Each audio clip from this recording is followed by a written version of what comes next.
In this video, we'll be learning about government budget and its objectives. In the modern world, government undertakes various activities such as recreation, facilities and the leisure programs, waste collection, roads and the sidewalks, construction of highways, development of parks and trails, establishing the library services, and the supply of water and management of wastewater.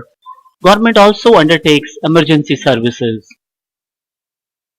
All these infrastructure development related and economic activities are there to maximize the welfare of the public. These activities require huge expenditure and a proper planning for action. Budget is the systematic tool to implement programs and policies of the government. Let us now understand the definition of government budget. A government budget is an annual statement showing item-wise estimates of receipts and expenditures during a fiscal year. So, a government budget is an annual statement. Here, annual statement means it is a comprehensive report of all the activities which are going to take place throughout the preceding year. It shows all the items headwise estimated in form that how much incomings are there for the government for the coming session, all the income of the government for the coming financial year. It also shows the expenditure planned for the various social and economic priorities of the government during a fiscal year for a given period of time. Fiscal year is a quite similar word to the financial year. It is 1 year period that companies and the governments use for financial reporting and budgeting. In India, fiscal year begins on the 1st April and ends on 31st of March every year. Many times in the chapter also that what is the meaning of budgetary policy. So it is the guiding force which will decide all the direction of the government while framing the objectives of government budget. All the estimated expenditure and the receipts are planned as per the objectives of the government budget. And these objectives are the direct outcome of government's economic, social and political policies. We can broadly divide these objectives in 6 categories: reallocation of resources, reducing inequality in income and wealth, economic stability, management of public sector enterprises, economic growth, and reducing regional disparities. So these are the 6 important objectives of government budget. Let us now study each one of the objective in detail. Reallocation of resources. Through the budgetary policy, government aims to reallocate resources in accordance with the economic and social priorities of the country. Government can influence the reallocation of resources through the tax concession or granting the subsidies, or government can also directly produce some goods and services for the welfare of the public.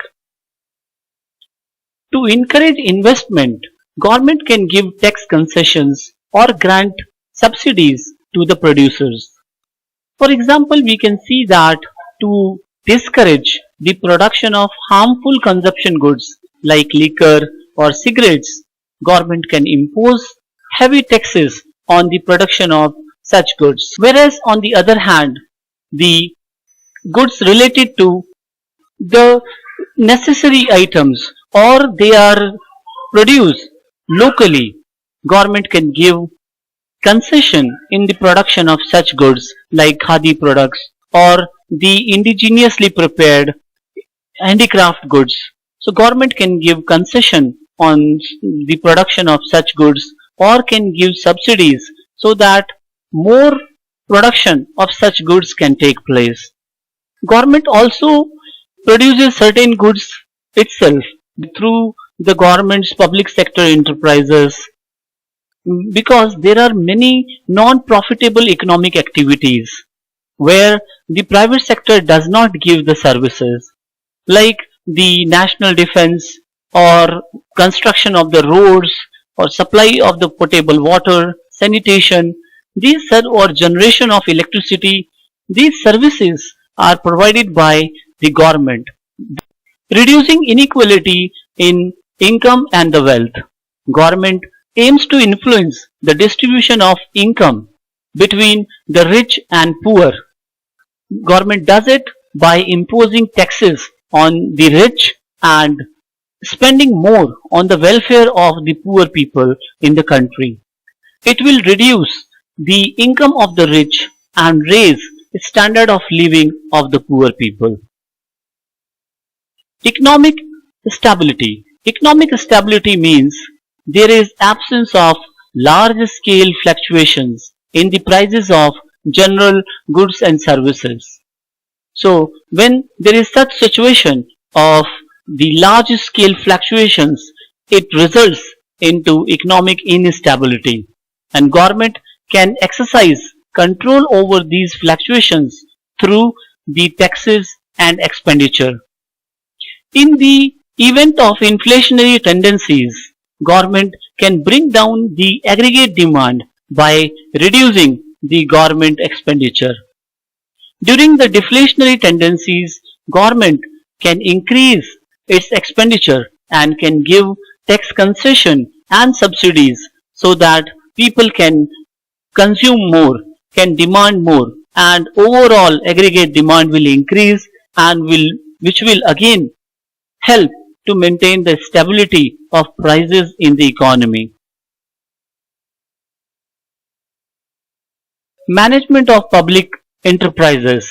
Government operates, manages and controls large number of public sector enterprises which are established and managed for social welfare. Budget is prepared with the objective of making various provisions for managing such enterprises and provide them financial help. Here we need to understand one more word, that is natural monopolies. When a single firm can produce goods and services at a cost which are lower than the competing firms, that firm is known as natural monopolies. Economic growth. Economic growth is one of the important government budget objective. Economic growth means sustainable increase in real GDP of an economy. There should be sustainable increase. Consistently there should be increase in the real GDP and there should be increase in the volume of goods and services produced so that it will be affordable, it will be approachable to more people. If government provides tax rebates and incentives for producers, it can stimulate the saving and investment. And it is important to know the growth rate of a country depends on the rate of saving and investment in that economy. So spending on infrastructure of an economy increases the production activities in different sectors of an economy, and all the sectors of economy gets some employment, some economic activities which results in the economic growth. Government expenditure is a major factor that generates demand for the different types of goods and services, which induces growth in the economy. Reducing regional disparities, one of the important objectives of government budget. Regional disparities means wide differences in per capita income, literacy rate, health services, or the level of urbanization between the regions. So the government can reduce these disparities with the help of through its taxation and expenditure policy for encouraging setting up of production units in the economically backward areas.